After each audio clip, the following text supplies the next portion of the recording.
Сказка на ночь. Путешествие ежика Чиха.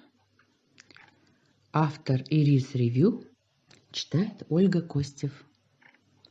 Дети и взрослые любят сказки, но не только они. Сами сказочные герои тоже любят сказки. Один из них – ежик Чих. Из одной сказки попал в другую. Вот ведь как бывает. Жил-был ежик Чих. Он очень любил сказки и хотел попасть в одну из них.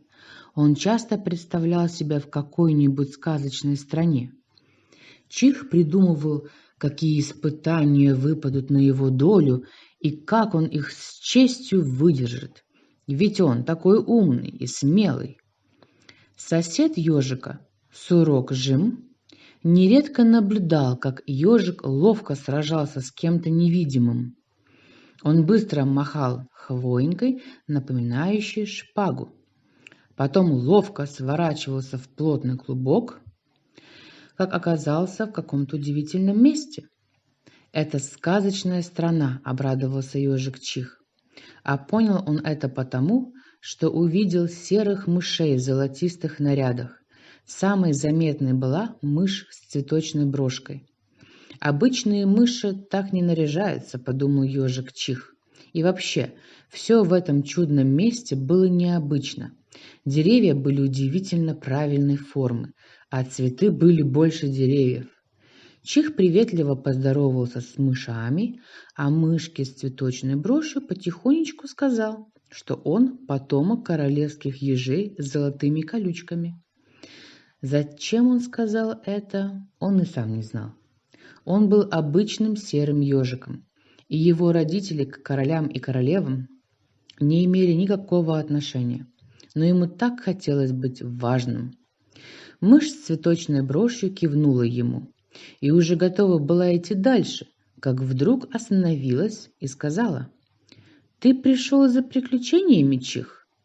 В нашей сказочной стране ты их получишь. Ты сказал мне неправду, ты обычный серый еж, а теперь слушай. Ты должен найти кота с заколдованным хвостом и коснуться этого хвоста. Если не сделаешь этого, то домой не вернешься». Расстроился ежик Чих. Котов вокруг много. Как же найти того, у кого хвост заколдован? И жить бы Чиху век в сказочной стране, да случай помог. Подслушал он разговор на площади магов. Из разговора он понял, что кот с заколдованным хвостом – это фокусник, который каждое воскресенье в полдень устраивает на площади представления.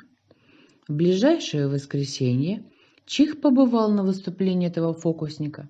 Это было совершенно фантастическое зрелище.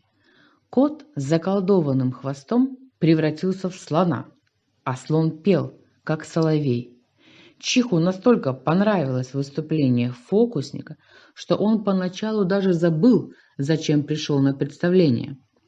Но в самом конце ежик Чих подошел к коту с заколдованным хвостом и поблагодарил его за выступление. А потом, как будто ненароком, коснулся его хвоста и вмиг очутился в своем родном лесу. Он рассказал соседу, Сурку Жиму, о невероятном приключении, случившемся с ним, и добавил при этом, что все было хорошо, вот только зря он сказал неправду мышке с цветочной брошью. Обманывать нехорошо. Спокойной ночи.